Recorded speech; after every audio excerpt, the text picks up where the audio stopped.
welcome to the FloTrack podcast presented by Wonderful Pistachios. I'm Liv Ekpone, joined with Ashley Tishins and Corey Mall. We're in a new booth today here at the paddock. We're in the Steve Prefontaine booth. Got some nice track stuff on the wall, so we're super excited to be here. If you haven't been to the paddock, you need to come visit us. We're going to be here every single day throughout the course of the Olympic trials, starting at 11 a.m. So come kick it with us, grab some breakfast, grab your coffee. The vibes are on point, and we're located off East Amazon Drive. If you know where Hideaway Bakery is, we're right around the corner from that. So come join us. But we just finished wrapping up day one. Yesterday I was exhausted. I was tired. You can't be that tired after day one. I was like, oh boy, we got a couple more days of this. But you guys, how are we feeling after the first day of getting through some rounds? We saw the 10K final go down, but overall, I think it was a great day. Overall, I think it exceeded my expectations for day one of like 8 days of Olympic trials. I mean, we saw some things I didn't expect to see. We saw some good races, even some good just, first round races as well. And I know we'll dive into it more, but I won't spoil anything yet. Yes. But honestly, yeah, it exceeded my expectations. Yeah. How about for you, Corey? It was the setup day. I think that yesterday's set up for what is to come, and it was a perfect encapsulation of what we're going to see here over the Olympic trials. So great way to start off. Longer day in some ways. It's going to kind of, I think, really hone in on specific evening sessions, but I think that's good because it prepared us for the long week. Yes. Let's start off by the very first race of the day. It was the men's 400 meters. In that second heat, we saw history be made with Quincy Wilson breaking the world U18 record, the national high school record, clocking a blazing fast 44.66, wasted zero time. I'm going to be honest. Okay, let me rewind. When we got to the track, I did text Coach Lee. Ashley was right there. I was like, I got to text Coach Lee saying, okay, is the king locked in? And the response was, he's locked in and loaded with the emoji with the shades on. And I was like, all right, we're going to see something good. But I wasn't expecting 44.66. I thought Quincy was going to kind of cruise to like a 45 flat, but wasted no time. You had the front row center seat. I did. So what was that like, just being inside Hayward Field and the energy once they announced Quincy was in the heat? I'll start it off with this. I think of all the races that happened yesterday, Quincy got the biggest cheers of anyone in Hayward. That includes his intro, and then after he ran that record there. Wow. So everyone, he got in the blocks, and like everyone knew that, they're witnessing something crazy, right? Like a high school sophomore, Bullis School, running in the Olympic trials against grown men. I mean, he had Justin Robinson to his outside, Ja'Cory Patterson, like plenty of other pros, and I think it's the first round, right? Like, you just got to get top 5 in your heat. So I don't know if necessarily everyone was expecting, including myself, a 44.66. But, to kind of break down how it went, because, right, you guys didn't see the race. Most people didn't see this race. It wasn't on Peacock, I don't think, and it wasn't being broadcast at the time. So not many people saw this race unless you were in the stadium. And basically how it worked out is obviously we're used to seeing Quincy get out super fast, right? He got out fast, but when he was at that 200 mark, he was in like third place, right? Justin Robinson got out really hard. Some guys on his inside got out really hard as well. I think it was Chris Bailey was also in his heat. Chris Bailey. But then even as we got to that final 100, when he got off that turn, he was still not in the lead. But then all of a sudden over that final 100, look who's all of a sudden pushing into the lead. It's Quincy Wilson. Looked pretty calm too, just like normal Quincy stuff, right? Didn't look like he was necessarily like going full throttle, I would say, but he crosses the finish line, he wins his heat, and I feel like I expected, I looked up at the Jumbotron, I expected to see, again, a 45 flat, and then I saw, at first it said 44.3 or something like that, and I was like, oh my gosh, no way, but then it corrected to the official time, and then, just the way the stadium erupted when they saw that and they announced that it was a U18 world record, I think it just shows, this kid is special, and, we got to make sure that he, has the good support system around him to continue this on, because I think he just has such a bright future. Thoughts, Corey? Because that was mind-blowing. Yeah, I have a couple things. I think, one, we've seen it before.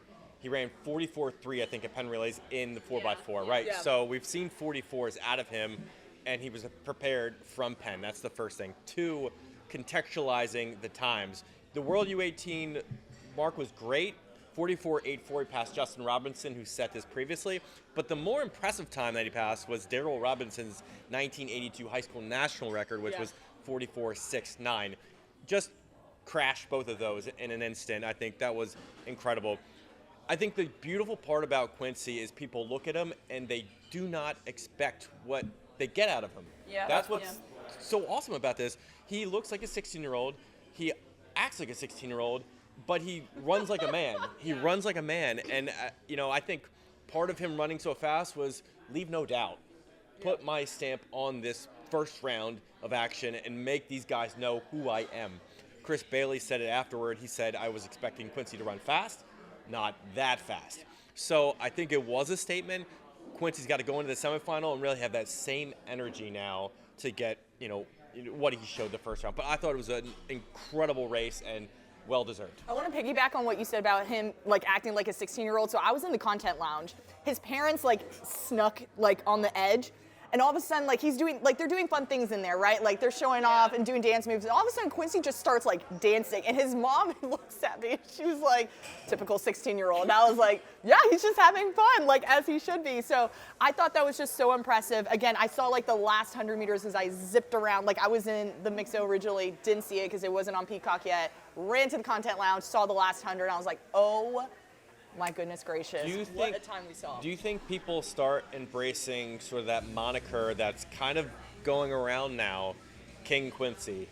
Yes. Oh, yeah. Right? Absolutely. Do you think people start embracing it more and more King now? Quincy. If he gets, obviously, really important semifinal, really important. Yes. Got to get to the finals. But do you think people start embracing it after that? I believe so. So the semifinals are going to be on Sunday.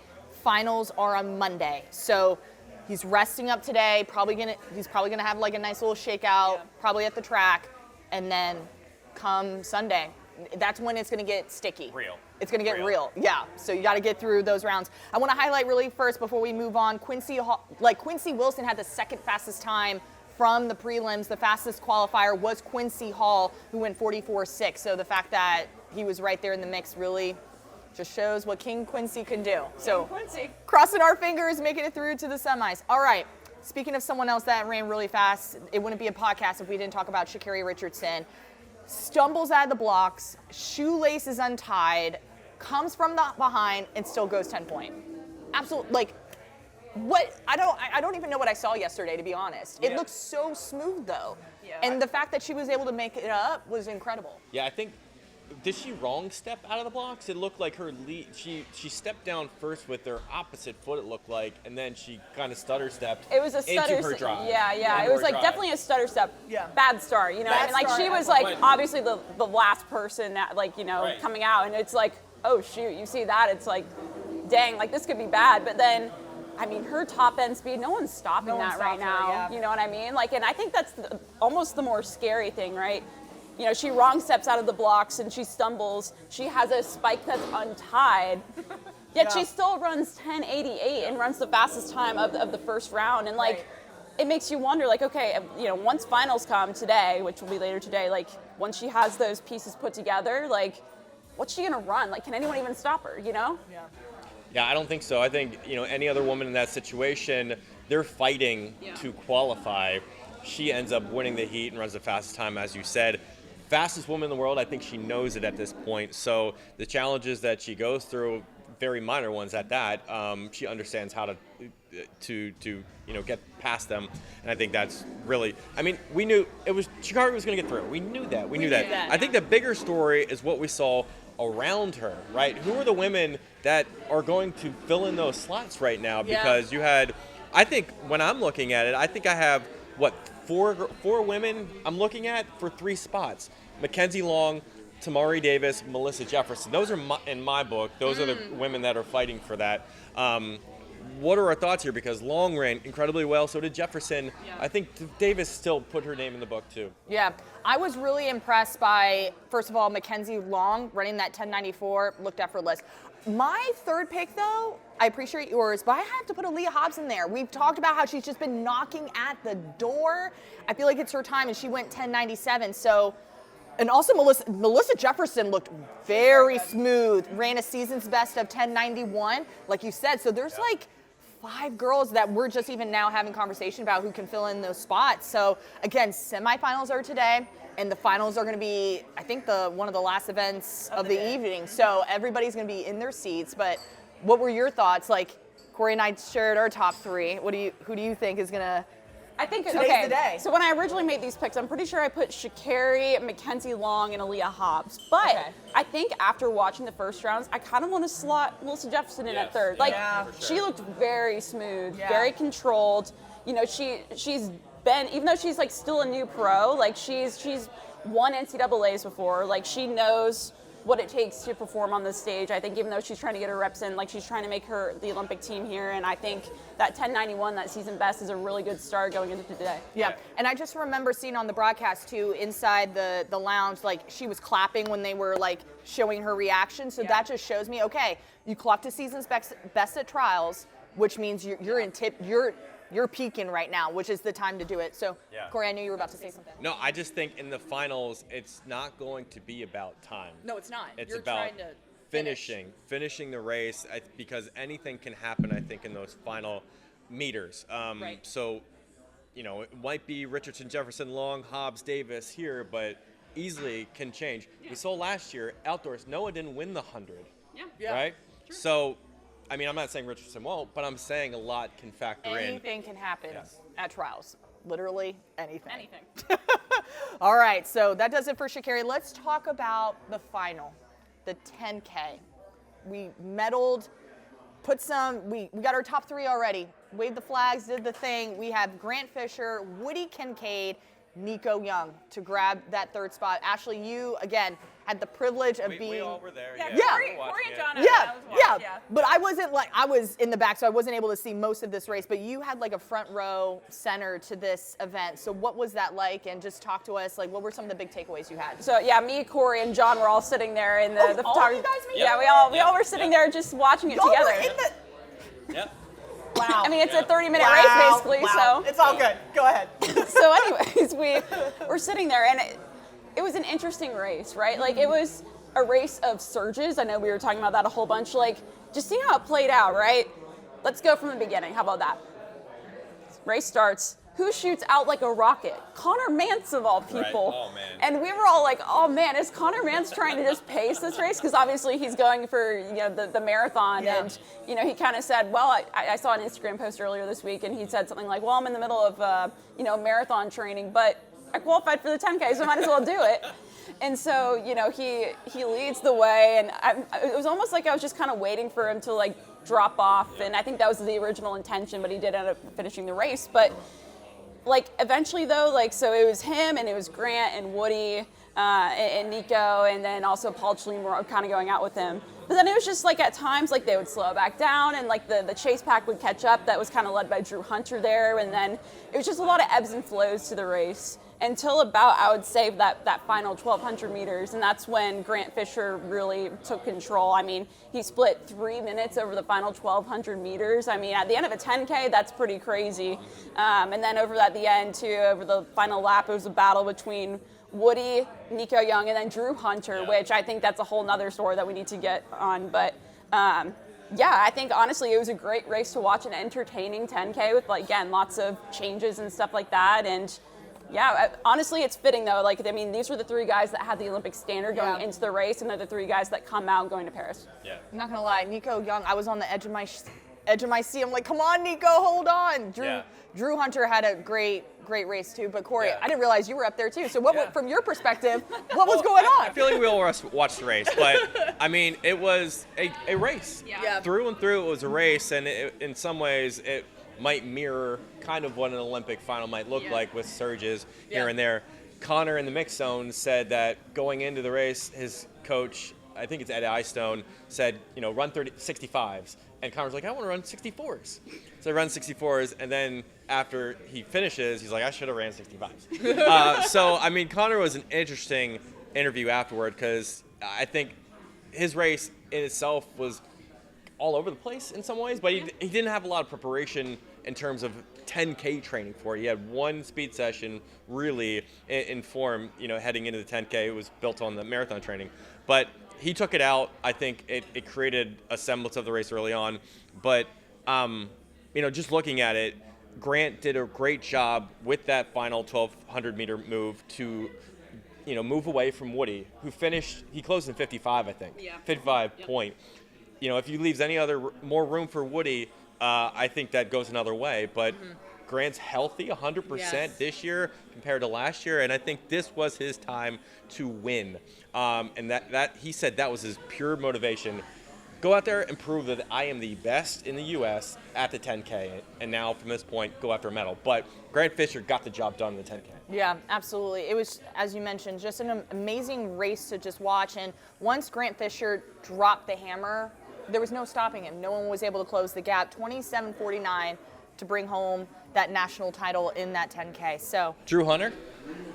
Drew Hunter. Yeah, we need Drew to Hunter? Let's talk about Drew. We haven't talked about him yet. Yeah. Fourth with a 27:53. Yeah. How do we feel about that? I mean, I think it's just crazy to think about how his career's gone, right? Because, I mean, I think back to when I was in high school and Drew Hunter was like the miler, you know what I mean? Like, he was that middle distance guy, you know what I mean? And so you would expect that maybe that would then transition on to later in his career. But, I mean, I think, I saw him at the 10, and he kind of talked about this at the 10. He's like, I'm at a point where I want to find a new way to prove myself in a different way. You know what I mean? Like, he's like, I think I can go up to the 10K, so why the hell not do the 10K? That was his first one, too, That was right? his first one. Yeah. Yep. And so, like, I think just now seeing him and, I think he's motivated by a lot of that, like, wanting to prove himself, prove that, like, he is one of those top guys that can even be in the mix at a 10K, you know what I mean? And I just think it's just a very interesting story. Again, just, like, looking at, like, where he's gone from his high school days to where he is now. Yeah, and I don't think he saw himself even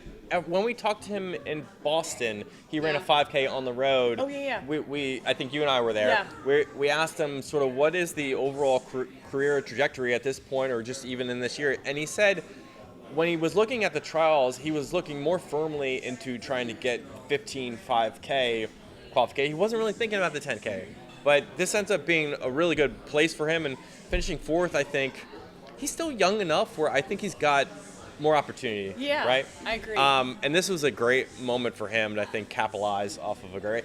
He looked like he was, I don't know, like he didn't look great, but he just kept fighting. Yeah. I think that was the whole time we just kept talking. We were like, where's Drew? And then, like, he would, like, at times he would fall off, and we're like, oh man, this is the point where he dies. But then all of a sudden, I mean, he has speed, so all of a sudden it's like, right oh my gosh, he's closing the gap. And it's like, I feel like that kind of encapsulates who he is as a runner. Like, I think he's a fighter, you know what I mean? And so, like, maybe in that way, the 10K is a good event for him, you know? Like, he's someone that can battle through it, unlike maybe some other people. Has the heart of a champion. Just really trying to dig deep and fight and get everything that you can. So, yeah, it was an incredible way to end the first day with that 10K. It was hot. Oh my gosh, the 800-meter runners were like, yesterday they were like that, the heat like snuck up on them. So I can only imagine what it was like later on. Yeah. Especially, I know the sun was setting, but it was still quite. Yeah, they had a water station out on the track, and Paul Chalimo was taking water at every water stop, I think. You gotta love it. Okay, we've had a couple of really fast events kick off yesterday that I think we were kind of not anticipating, one of them being the men's 1500 and also the women's 400. So Corey, men's 1500, what can we just take away? It's the first round. Yeah, how fast it was. Yeah. Eric Holt was amazed in the mixed zone how fast it took to qualify for the semifinal. Last year he said, the fastest time out of the first round was 3:39. This year it's 3:34. We're just in a different period altogether in racing. And Craig Engels also talked about this in that, like, years ago when he was competing at these championships winning, it was tactical racing, right? Sit and kicks, as we talked about. And now if you don't run 3:35 or faster, you're out. Like, you're missing the boat here. You have to be able to run with these guys. And so that was the biggest takeaway here. I'm curious, do you guys think it's going to be as fast in the semifinal? Or do you think it's going to come back a little bit, knowing they just raced yesterday?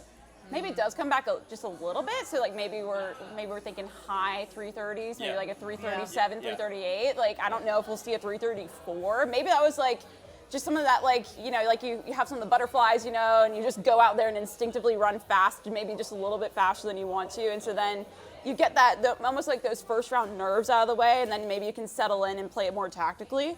But yeah, it was just, all the 1500s were just very interesting, right? Like that first heat, I think everyone was separated by like half a second there at the end. Like I remember I took a picture and there were like 12 guys wide. Like, it went all the way out into lane 5 with Leah Murphy all fighting for those top 7 spots to advance on. So, I mean, it's cutthroat, you know what I mean? And especially, like, again, it's commenting on, like, how, like, where we are in distance running, like, the fact that you had all those guys in the mix there for 7 spots when they were still running pretty fast here. Like, I think that heat was won in 3:37 to 3:38. Like, it's pretty impressive. Yeah, Colin Stoneman grabbed that first heat, 3:38. Hobbs Kessler, 3:37. Then you got Cole Hawker, 3:34. Those were all the winners of each heat. I think I was most impressed progressively got faster. by Cole Hawker because even though he ran 3:34, he looked very controlled, right? Like, I think, you know, obviously he's made teams before and he's been to the Olympics before, and so, like, this is, you know, his chance to make another team. He's kind of more of it's weird to say he's a veteran because he's so young still, but, like, he kind of is, you know, and, you know, I was really impressed by seeing how smooth he was. I think that was the guy I was most impressed with yesterday in the men's 15. Yeah. All right. Women's 400. Are we surprised by this? The fast times? Well, I don't think they were overly fast. I don't think they were overly yesterday at all. I thought it was fair. Yeah. 50 point. The slowest, I think the slowest cutoff was 52:28. So Yeah. I wasn't too worried about my quarter milers out there. They all look good. I mean, Aaliyah Butler, though, she did perform well, Yes. 50.4. Yes, she did. Right? Who said Aaliyah Butler was going to look good? You. I did. You. Yeah. You. So you were right. I think that goes to, because I saw that race too, and I was like, oh wow, she's bouncing back because you know, she didn't make that NCAA final, even though she was one of the favorites to maybe break up that Arkansas contingent there in the final. Right. I think this shows that, like, you know, sometimes for the first round, like, that's your chance to, like, kind of go out there and just get your feet back underneath you. For maybe you had, like, Aaliyah Butler, you know, not in the race she wanted leading into it, but. You know, sometimes the first round's just about getting comfortable and stuff and finding your footing a little bit. Yeah, absolutely. And had a chance to talk with Talitha Diggs. She said she felt good. Shamir Little, you know, my Aggies, she felt great. So I was like, all right, just getting that first round pre-race jitters out of the way, so everything. Well, I think one thing to note about Shamir Little, too, she was the fastest out of the round. Yes. However, she will not be running the semis. She was treating it as a training run because we all know that the 400-meter hurdles is her specialty. And so just trying to get that down. And, I mean, shoot, if you can run 50.13, pretty, you know, Jay chillin', as I would say. You know, I'm excited to see what she can do in the hurdles. Yeah, I do think it's going to be really cutthroat here. You got 9 women to advance, 27 women going into these fields. When I look at the first round, I see 16 women that could reasonably get into a final. So some are not going to make it. Yeah. And I think take your pick. Yeah. I don't think you can necessarily guess who the exact you can't. finalists are going to be. Because they're just going to have to prove it on the day. Yeah, they're going to have to. And I know we were just talking about with the 1500, what pace, it's going to get progressively faster with these sprints, especially in this quarter. I wouldn't be surprised if we see some 49s thrown in there. Like, it's going to be like 50 point. I think is going to probably be the safest cutoff to say. Yeah.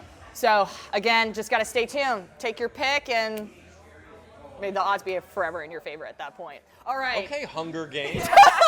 A movie I've seen. All right. You've actually seen that movie. I love The Hunger Games. I know. I'm the one that doesn't watch movies or TV. But anywho, surprises from day one. Were there surprises? Yeah.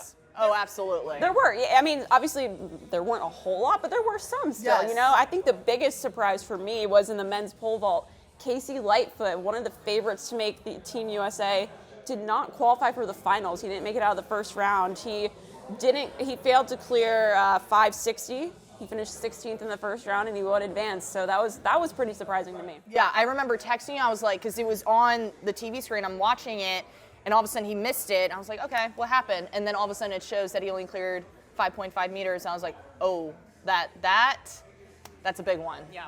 That's a big one.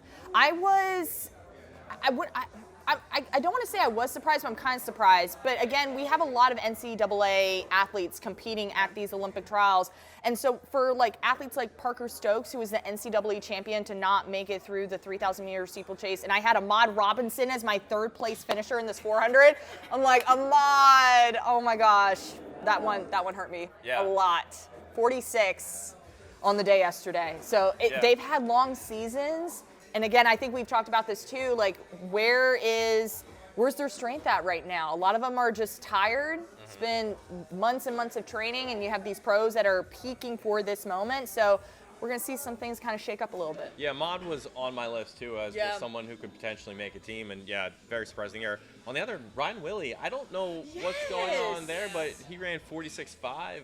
Yes. I'm not quite sure what's happening there. I mean, he's definitely capable of much more. That was a surprise to me. Yeah. And then we talked about the 1,500 meters, but one of the end results of a fast first round is results like Gary Martin and Johnny Gregoric. They're out running 3:39. You know, Gary had just run 3:35 at the Portland Track Festival, so he was ready to go, but he got caught up in a really fast prelim. And what are you going to do? Gregoric has been in these situations before, and he's left out as well. So those two in my book. It was hard day. So day 2, hopefully nothing too wild. Please, that'd be great.